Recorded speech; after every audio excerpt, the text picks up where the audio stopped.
thing, and some lady got up and said, "Thank you for the mantra." My Mm. brother found the mantra and he said, "Try this." And I promise you, I leave Primrose and I go to Alberton. I don't even see a taxi anymore.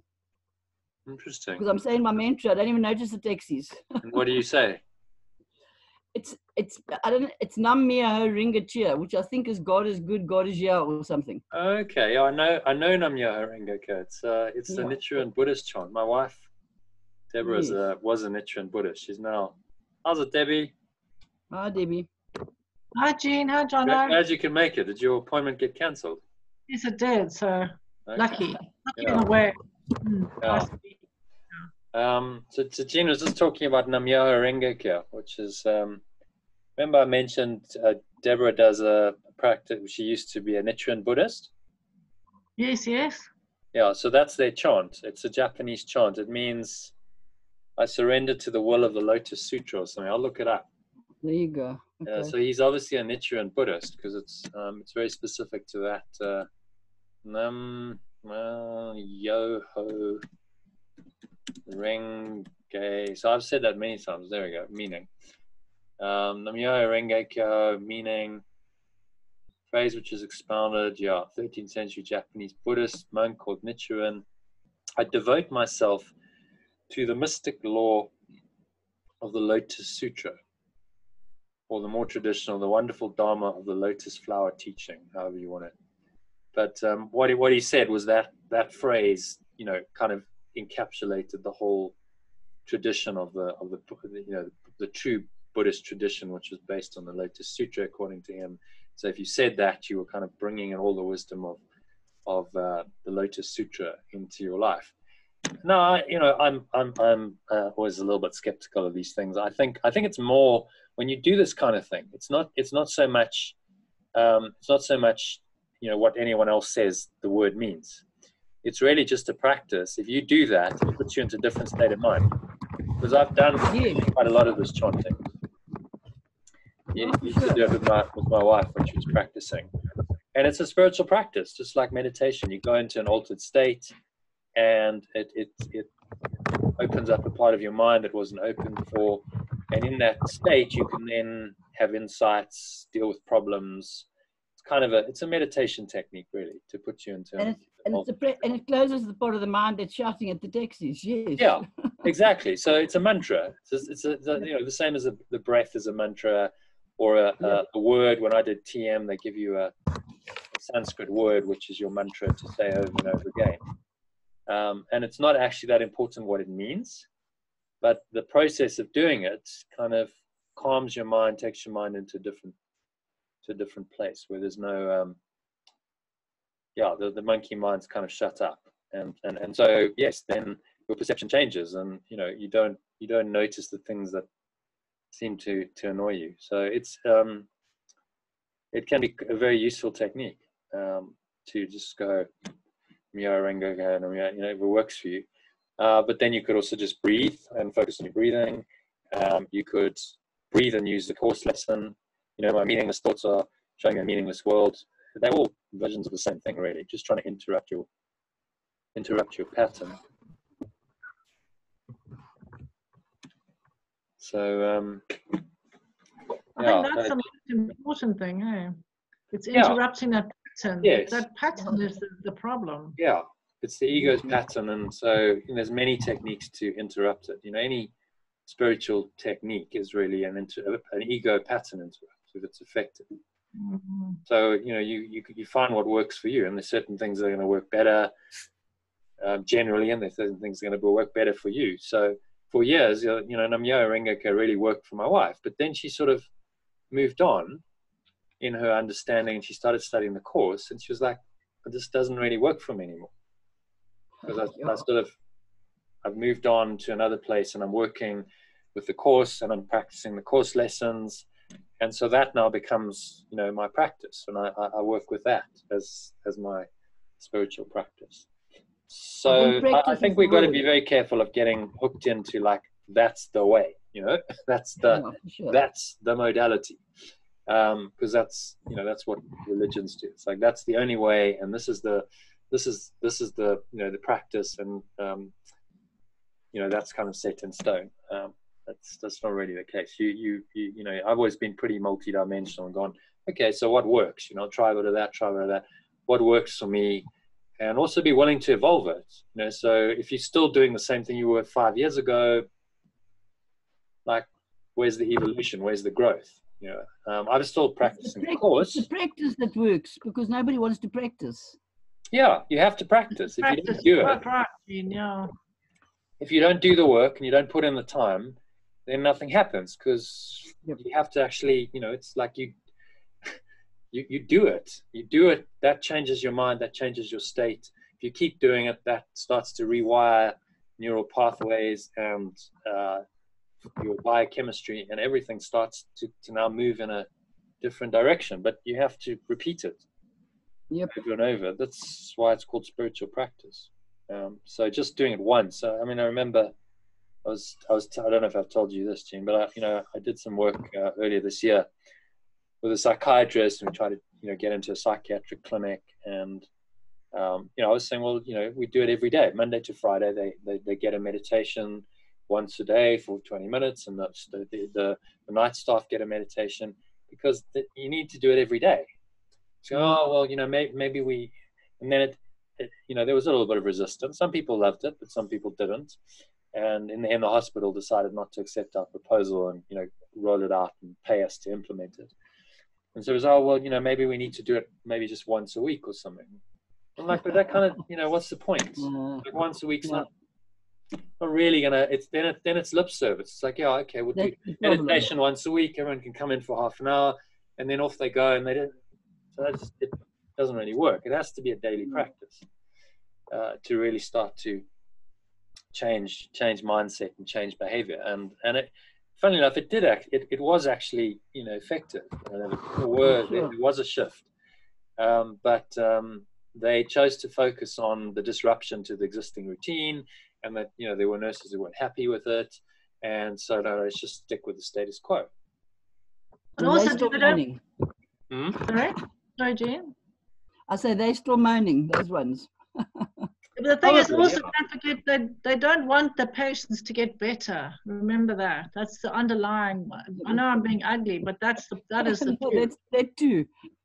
They don't. They want to keep giving them drugs. I promise you. There's no business. It's a business model. You've got to keep people sick. I think you know, there's a fair point there. I think if you really start to do this, because in the end, you know, he said, well, you know, actually this breathwork stuff freaks people out, and, you know, my team, because he had a whole team and I'd done a bit with them, and no one wants to do it. And you sort of look at it and you go, okay, so it's just like sitting and breathing for 15 or 20 minutes. What could be so threatening about that? But it is, because it actually threatens the whole mindset and the whole business model. Oh, business. So you start doing that, you start going, okay, well, actually, I can do this an entirely different way. You know, You don't actually need the clinic, you don't need the drugs, you don't need the psychiatrists. It all kind of unravels if someone really starts to come into an awareness of themselves. They will heal themselves. Of course. Not always a quick, easy process, but they will. And so, you know, I just started. There was a thin edge of the wedge, and it just kind of, you know, we did a trial for 6 weeks, and then it just got shut down. I was like, what just happened here? But I understand, because it actually threatens the whole establishment. Yeah. And you know, if you really look at it, they maybe not consciously aware of that, but like, if you're living off that system, you know, and that's your livelihood, and you know, you pay your bond and your children's school fees with that, and suddenly it's like, whoa, this is actually, I don't, maybe not even consciously know, but it actually becomes very threatening, because this thing could actually undo all of this. You know, if people are actually free and you liberate them in their mind, why the hell do they need a psychiatrist? Why do they need to go into a clinic? Why do they need the drugs? They don't. They just go, this is all BS. I don't need it.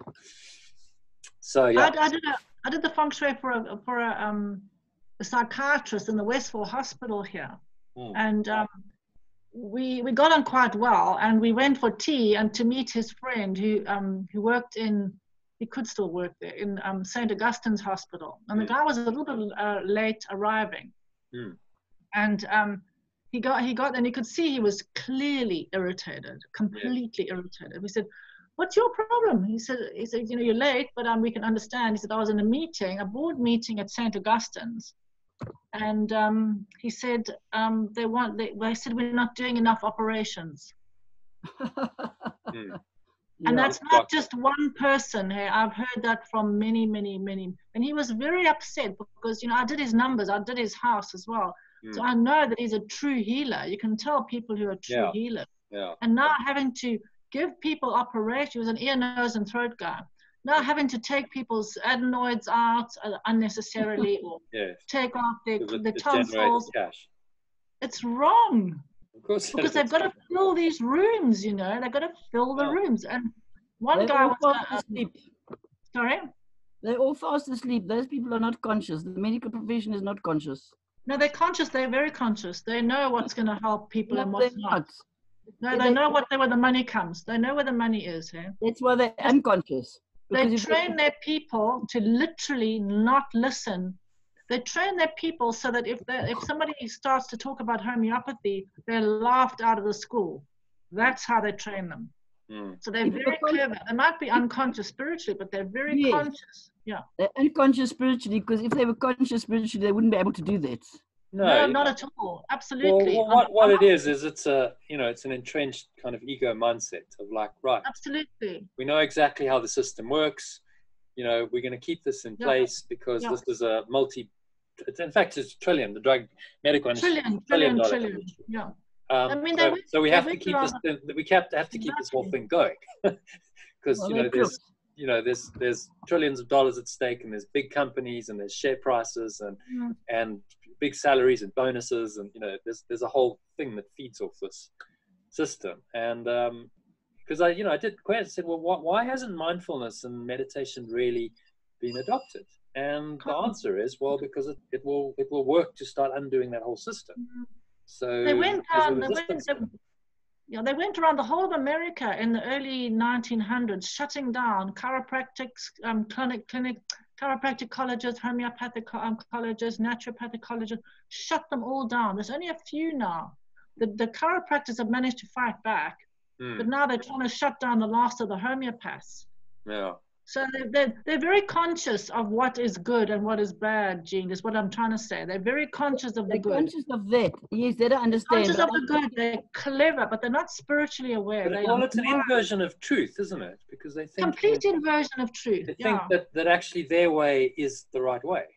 Because they're unconscious. They may not even think it's the right way, but it's the way of making money. Well, and that's what the bottom line is. But that's what's right for them, you see. So it's exactly, yeah.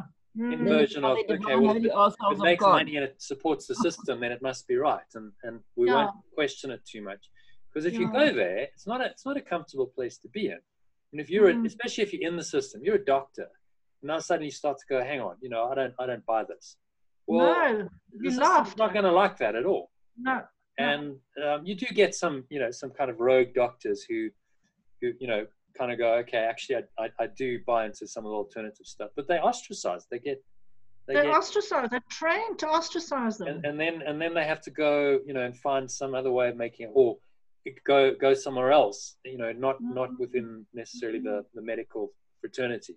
So a lot of doctors in the US go to Mexico, and then they practice the alternative stuff that's there. Right. Yeah. People come over the border and they get the alternative treatments there because they can do that. Whereas in the States, not allowed. They shut down. It's like, no, this is, illegal practice. They kill people. They also kill people as well. Anybody goes against them. Dr. Bradstreet was killed. There's 70 doctors that they've named who've been killed because they've been going against what they're doing. Especially with the vaccine story, the stuff that they're putting in vaccines, which actually makes people have cancer and all sorts of illnesses. That sounds I don't put anything past them, to be honest. Really?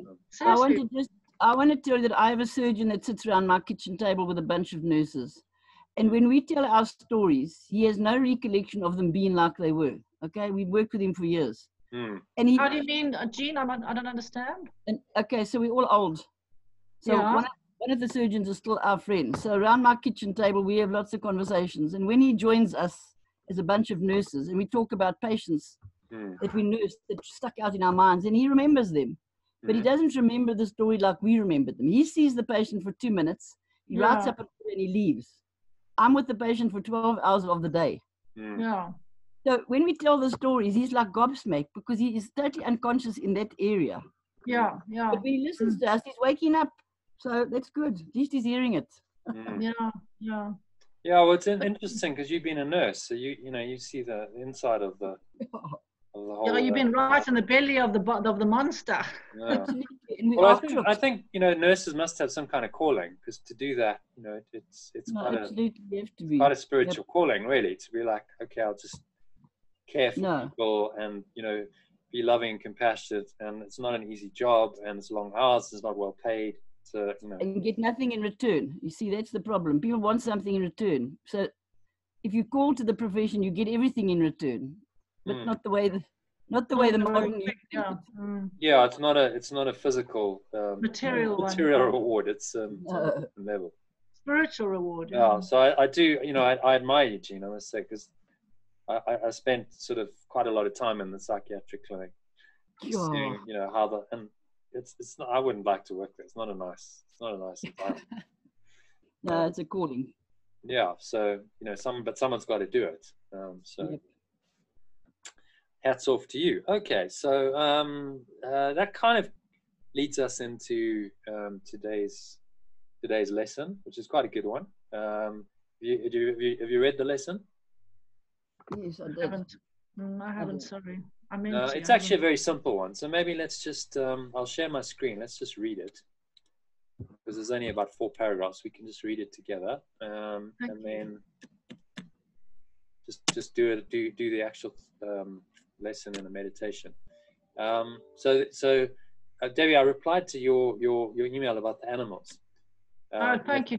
I don't know if you've read it, but just work with that. Work with that in this exercise, because it's actually quite applicable.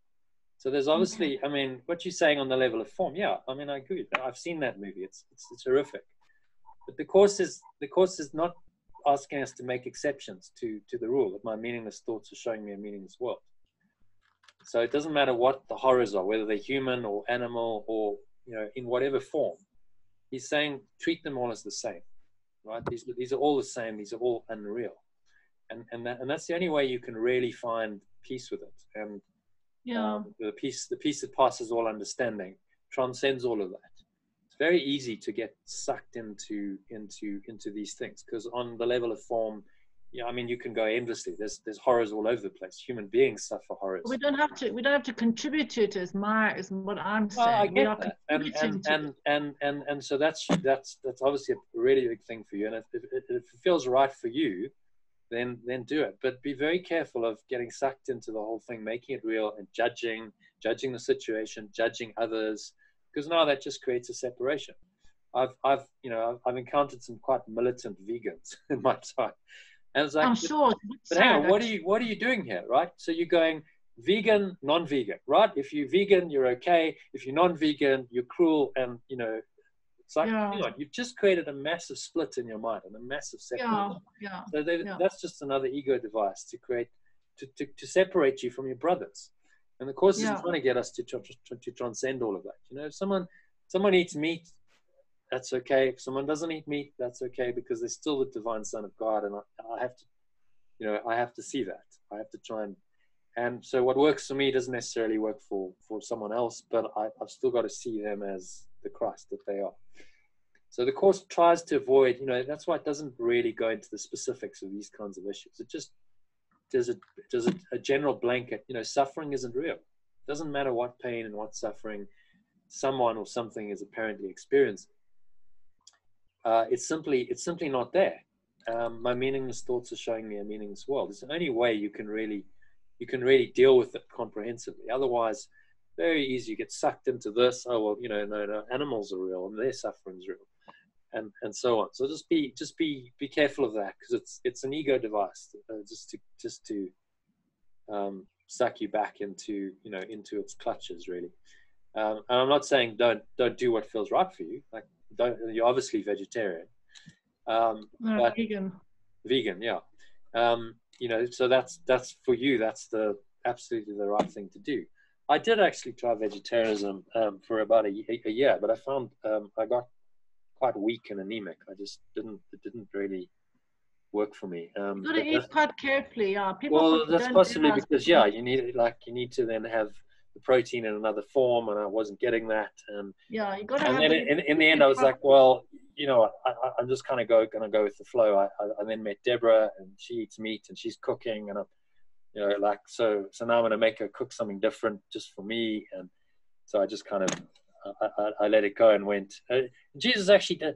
It's interesting because he does say, like, they ask him a question in the Bible, and they say, should we eat animals or not? And he says, actually, it's about your thoughts. He takes the debate out of that domain and just says it's actually about your thoughts, and not about what you're doing on a behavior level. He takes it back to the thought level. I can't remember the exact quote, but I think if you know the Bible, you're probably familiar with it. He says it's your thoughts that make you unclean, and in your heart, you clean or unclean depending on what you're thinking. So for you, it might be part of the thing of being, living the highest life is being vegan, but then be very wary of judging other people for not being vegan, because that would, that's just now another opportunity for the ego to jump in and create separation. Okay, so let's see if I can find this workbook lesson for you, because it's a very simple. Oh, interesting. They seem to be having some issues with their website today. Okay, well, we'll go to another website and get it there. Unfortunately, it's all over the internet.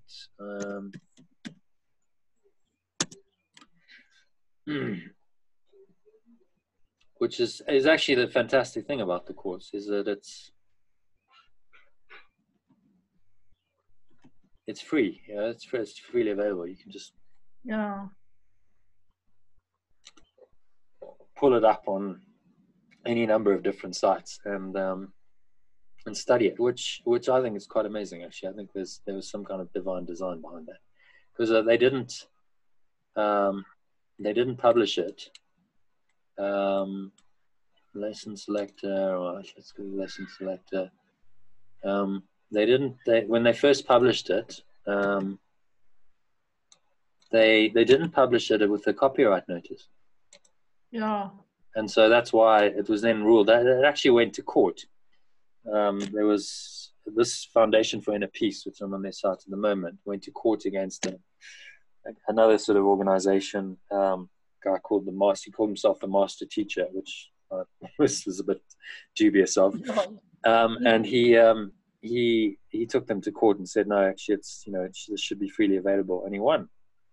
And so it was ruled that there's no copyright on it, and it can be published freely around the internet, which is great, I think.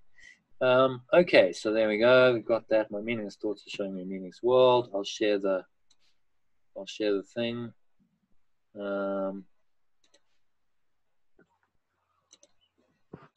the screen. Can you see that? It's coming.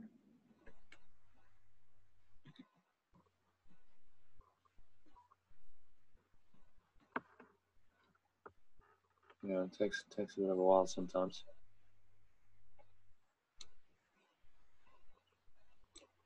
Yes. Can you see that? What is? Great. Okay. So my meaningless thoughts are showing me a meaningless world. Shall we just we all read a paragraph? Because there's only 3 paragraphs really. The fourth one is very short. So I'll start and then just read the others. Each of you read a paragraph. So my meaningless thoughts are showing me a meaningless world. This is the first idea we've had. It is related to a major phase of the correction process, the reversal of the thinking of the world. It seems as if the world determines what you perceive. Today's idea introduces the concept that your thoughts determine the world you see. Be glad indeed to practice the idea in its initial form, for in this idea is your release made sure. The key to forgiveness lies in it. So I'll just bring to mind one sentence that was kind of key for you in the paragraph you read. Today's idea introduces the concept that your thoughts determine the world you see. That stood out for me. Any questions about that, or shall we move on? Well, that Wayne Dyer, remember he said, not the seeing is not believing, it's believing is seeing. Remember he turned it around. Yeah. No, yeah, Jesus said the same to, Thomas, the famous story of the doubting Thomas. Because Thomas says, now I've seen you resurrected, now I believe. And he said, yeah, but blessed are you that have not seen and yet believe. These principles have been around forever, haven't they? So it's our thoughts and our beliefs that determine the world we see. So although physically we might be seeing the same thing, our perception of and how we see it is very different according to our set of beliefs. Someone can see the same thing, the same situation, and they will perceive it in a very different way. I remember once I went to a movie with a friend, and it really struck me. It was before I started studying the course, but I really noticed this. And so in this movie, it was what was it, with Demi Moore and Robert Redford and she and Woody Harrelson. And she was married to Woody Harrelson, but they were down on their luck and they didn't have the finances. They'd gone to Vegas to try and. Did you see it?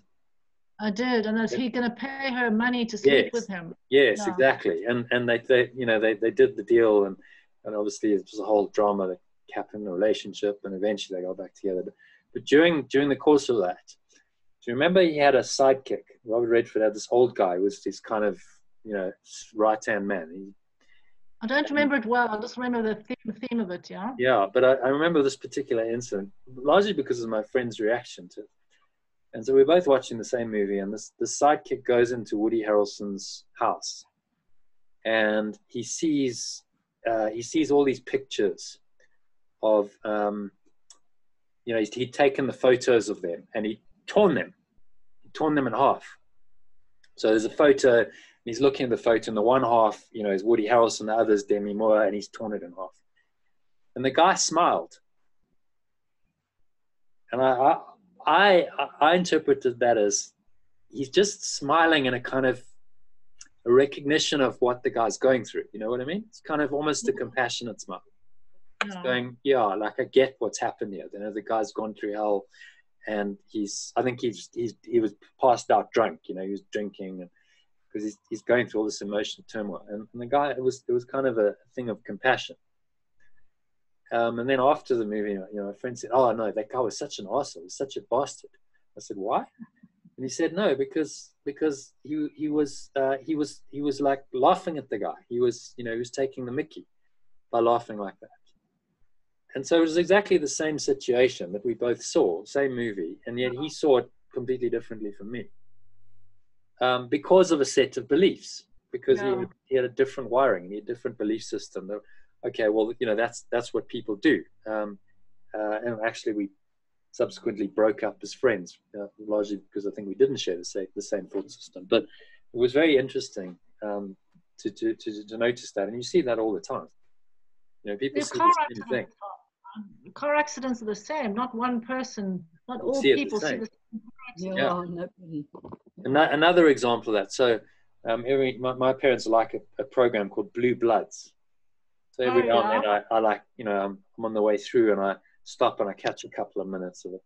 So that a week or two ago, they had one, which is quite interesting. So this woman she'd lost her whole family when she was 5. This psychotic guy had murdered them. And the policeman, who's now the chief of police in New York, he'd saved her by, shooting the guy. And so they had this kind of reconciliation program in the prisons where it was like, right, we're going to get prisoners together with the victims and we're going to try and sort of get some kind of, reconciliation going. And so she's sitting there and the guy comes in and he sits down and, she can just see she's disgusted. And she's like, "I can't tell you how much you disgust me and you don't deserve to live." And all this anger and hatred pours out of her. And he says, "Look, I can't tell you how sorry I am." He said, "I wasn't in my right mind. I was diagnosed as paranoid schizophrenic after that, and with the help of some drugs and the pastor in the prison, I managed to find God. And, you know, all I can do now is say, I'm really, really sorry that I did that, you know, because I wasn't in my right mind. And,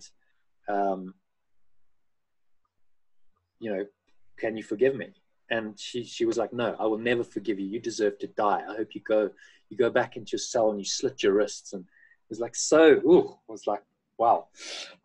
And then a few days later, we started the course, and you sent me that video of that chap.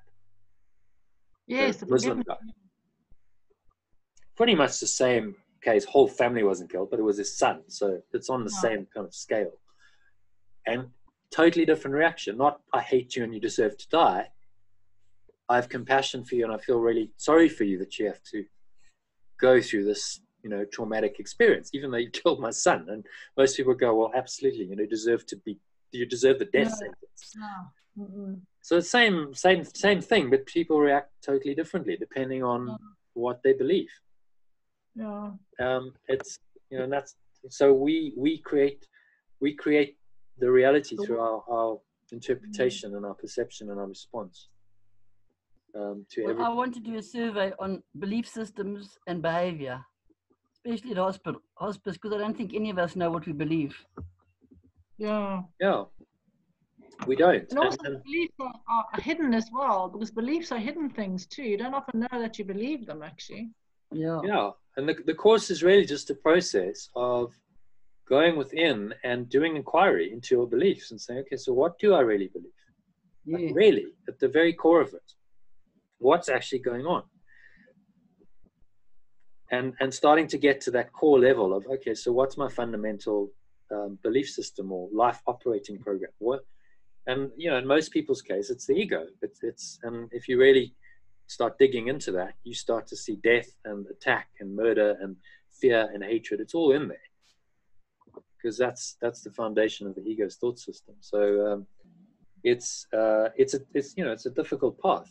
Most people don't want to go there because it's very uncomfortable, and it starts to make you question everything about yourself, about the world, how you thought it all worked, why it's here. You know, everything comes into question. And most people want some kind of certainty in the world. They want to find some kind of belief system that they can go, right, you know, that's kind of my rock and that'll keep me safe.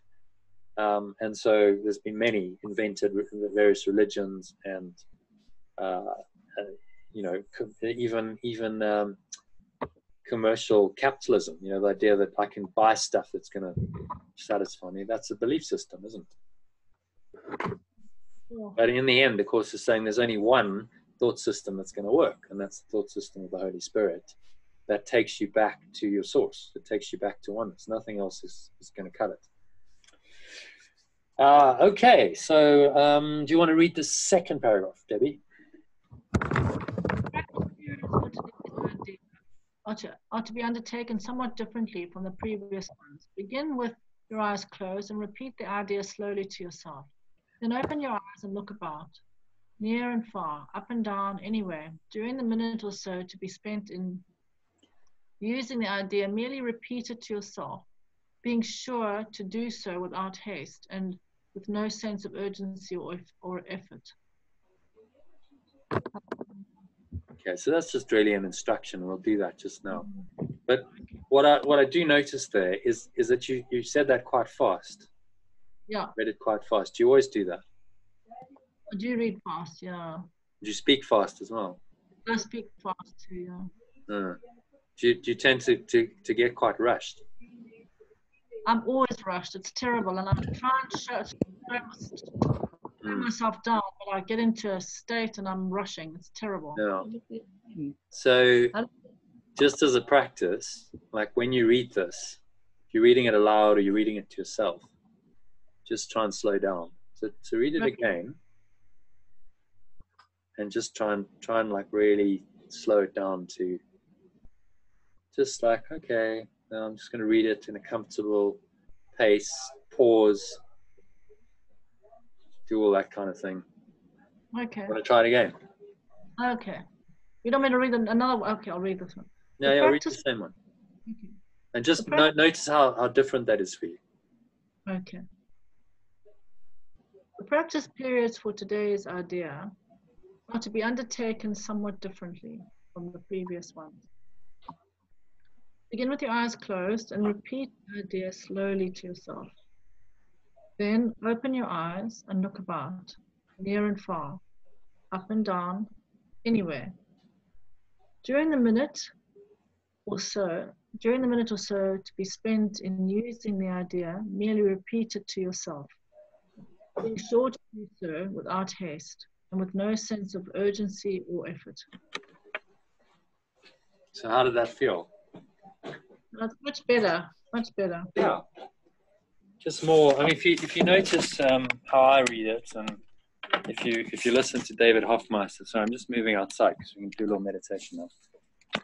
There's mowers going on outside, but there's noise inside, so just to find a quiet place is sometimes difficult. What you'll notice is that I read it slowly. David Hoffmeister, if you listen to his stuff, yeah, because I've been putting the links in the daily lessons.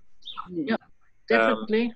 He also reads it very, there's no sense of rush. It's just kind of quite leisurely. There's pauses, and it's reading that way is very restful. It's kind of just kind of puts you into the a different space. So just like if your pattern is rush, then slow down. Yeah. Well, I've been trying for a long. Trying, of course, it means nothing. But I have been working on it. But I still get into like for some reason. Well, it's a pattern, isn't it? It's just you've been doing it for many years.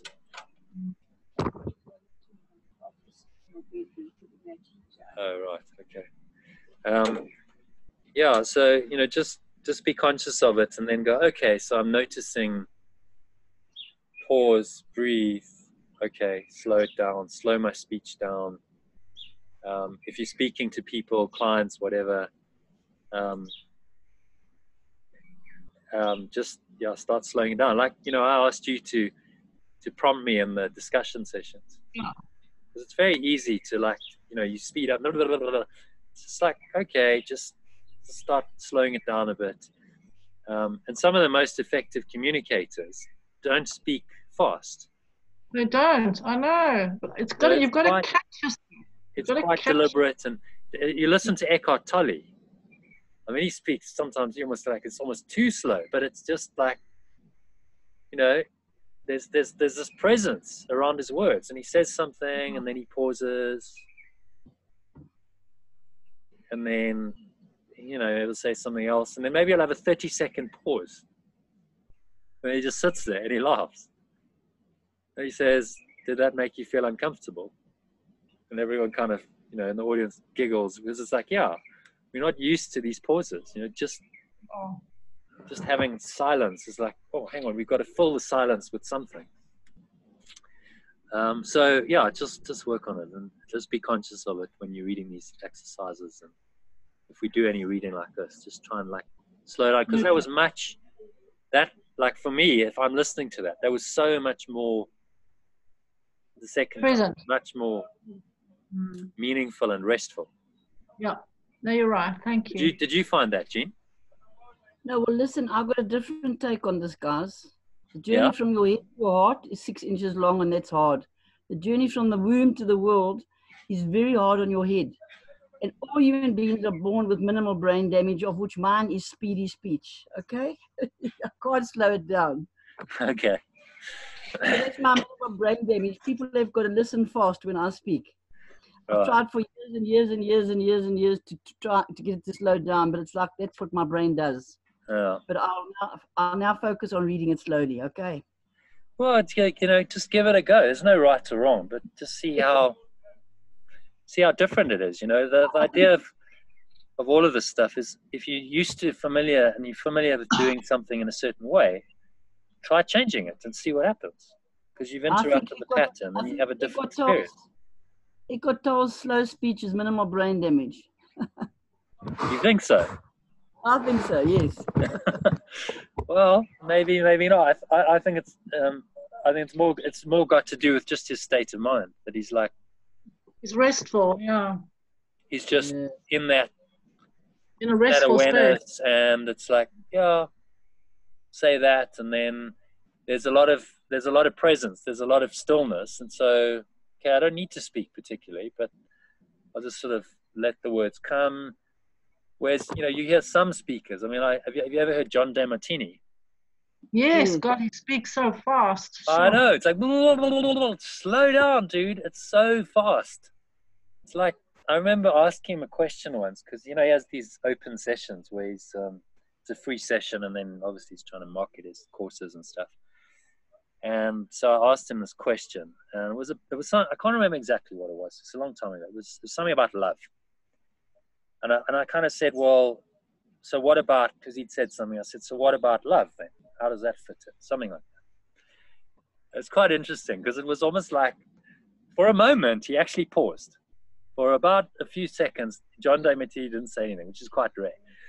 He paused, he was like, almost a bit of hesitation, and then he just, he went so fast.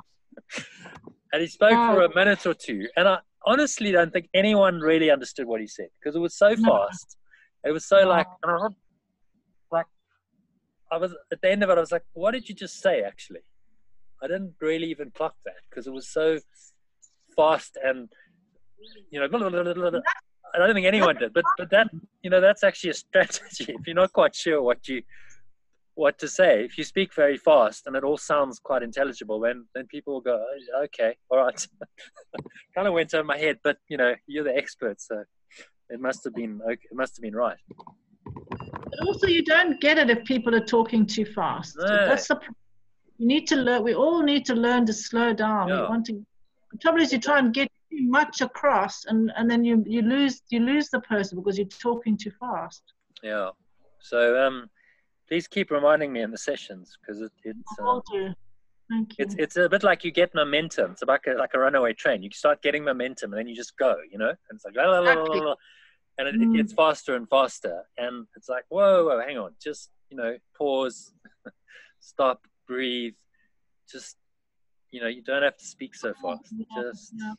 And people would get it more if we could do that. They really would. Yeah, it's more effective communication. A good pause, and some silence, kind of, it brings another dimension into your communication. It's like, okay, so I also say it, pause, carry on. The words take on a different quality, and people can kind of get more meaning out of them. There's more time to kind of absorb it on a different level, rather than but also, each word comes out with more energy attached to it. Like you just said, when I read it too fast, it wasn't so good. When I read it slowly, then each word gets the energy of the word, and that and you're putting attention and awareness into it. Whereas the first time, it's like I'm just kind of I'm reading the words just to kind of get the words out. Exactly. And that's what we're doing. We're not trying to get the words out. We're trying to get it as much. Trying to go. It's the course is not a speed reading exercise. It's certainly not a book that you would ever speed read. No, what I'm saying to you is that when we speak into people, because we want to explain something to them, we want as much information across as quickly as we can to give them the information. Yeah. But that's counterproductive, because slowing your speech down allows them to hear you better. Yeah. And even for half the time, they'd get that half of it rather than 100, that whole, 100 talking words. They'd miss probably 90% of them and get 10. Whereas if you only said the 50, they'd probably get all those 50 and understand it. Do you understand what I'm saying? Yeah, absolutely. So less is more. Less is more. That's where my problem is. You don't need to say as much, but say it more meaningfully. Pick your words, and the best communicators are like choice sentences. It's like, right, I'm going to say that, pause. It's not an easy thing to get right, and there's actually very few people who do. For years, there's very few people who do it well, but I think if you can, it's very, very powerful. It's just learning to catch yourself, Jono. It's all it is, hey? Learning to Yeah, catch. so just awareness of like, okay, I'm aware of my speech, and I'm aware of how fast I'm speaking, and you know, it's not I can just pause, breathe. So yeah, Eckhart Tolle's brilliant at it. He just does it really well, I think. Because you really do listen, because he's speaking so slowly. There's like okay, you know, what do you, and everyone's hanging on his words. Whereas if it's happening at 100 miles an hour, I don't think you can do that. So, Jean, do you want to read the? Did anything stand out for you there? Not really. That's more practical. Yeah, it's not more really practical sentence. But it's interesting. At the end of it, he says, "With no sense of urgency or effort." So, same idea in reading the lesson. No urgency or effort. Well. Be sure to do it without haste. Yeah, I'm just gonna go. Sorry, we've got trucks and all kinds of stuff happening here today. I was inside because there were mowers, and then there's stuff happening inside. So I'll come outside and there's trucks, and I'll go in the back garden because that might be better. It's a bit quieter here.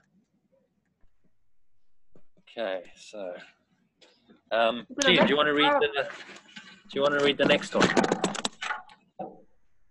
So with my minimal brain damage, listen carefully and fast, okay? To do these exercises for maximum benefit, the eyes should move from one thing to another fairly rapidly, since they should not linger on anything in particular. The words, however, should be used in unhurried, even leisurely fashion. The introduction to this idea in particular should be practiced as casually as possible.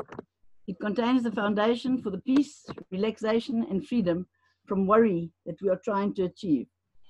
On concluding the exercises, close your eyes and repeat the idea once more slowly to yourself. So, peace, relaxation, freedom from worry stand out for me. Yeah. Excellent. And I thought you read that really well.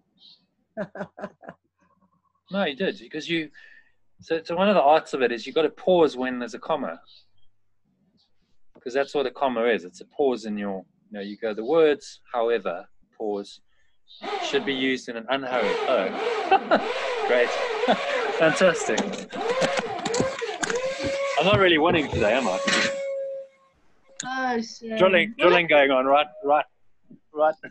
next to where I decided to sit down and do a meditation.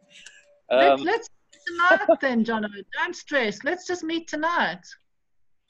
Yeah, well, let's just finish off with a 5-minute meditation. I'll go around. I think maybe the truck's gone. I'll go back around where I was. There's a little bit of noise going on, but we'll manage. Yeah, let's just do a little connect with your breathing for a few minutes, and then I'll guide you through it. Okay, seems like the truck's kind of stopped here, so hopefully we'll be all right. Okay, so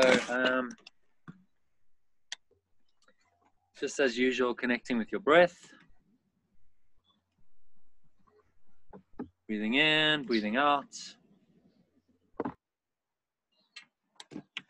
Close your eyes. Notice how the stomach rises and falls.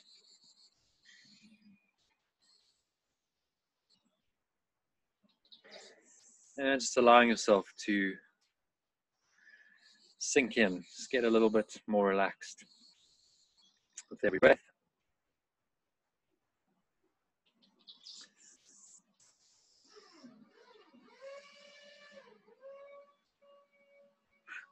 Just ignore the sound of the drilling. Sorry for that.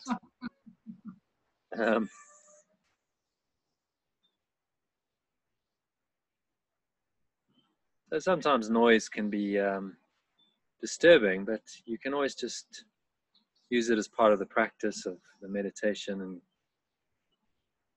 just let it go. Okay, well, that's something that I need to release, to let go of.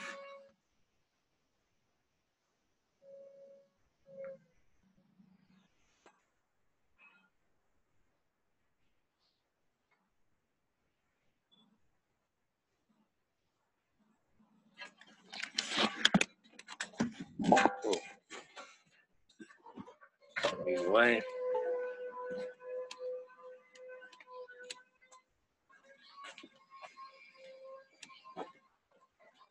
Okay, it's probably about the quietest I can get. I go here. So just breathing in and out. Any thoughts arise, just kind of notice them and just apply the idea for today. So repeat the idea slowly to yourself. My meaningless thoughts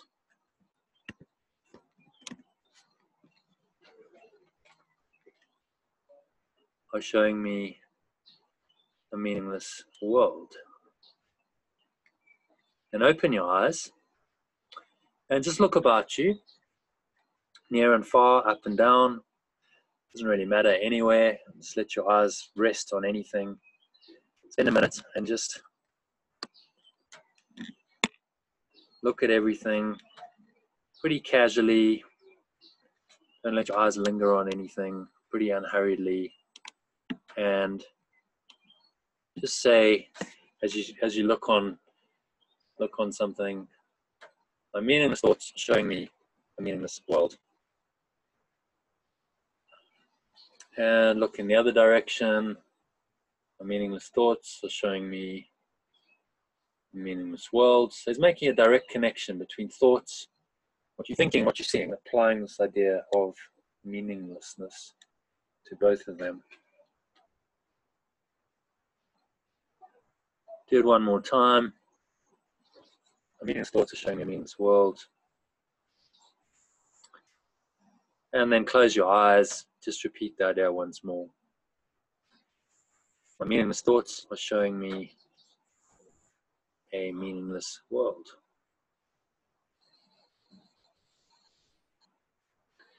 And so just to close off the session, before you open your eyes, just say, give thanks for this time we spent, the connection, sharing. It's always nice to connect. Thank you, ladies. It was a very nice session. And give thanks for what you learned and for the exercises, this exercise. Breathe in, feel that feeling of gratitude. And as you exhale, just extending it to everyone here. So there's 3 of us, but just let it extend to everyone in your house and in your life. So anyone you know, you have a relationship with, just extend that gratitude to them and open your eyes. Thank you, Jono. Thank you. My pleasure. So I will see you at 6 if you want to join. See you at 6. Yeah. I won't be around tonight or at 6. Okay. Yeah, that's all right. And I won't see you tomorrow because I'm working for the next 4 days. So it'll be tomorrow night. Yes. Okay. Great. No problem. Take care. Have a good afternoon. Thanks. Okay. Thanks, Jono. Bye-bye. Okay. Cheers, Debbie. Yeah, have a read of my email and then I'll read it now. Thank you. We can chat about it if you like. Okay. Thanks, Bye. Bye. Bye.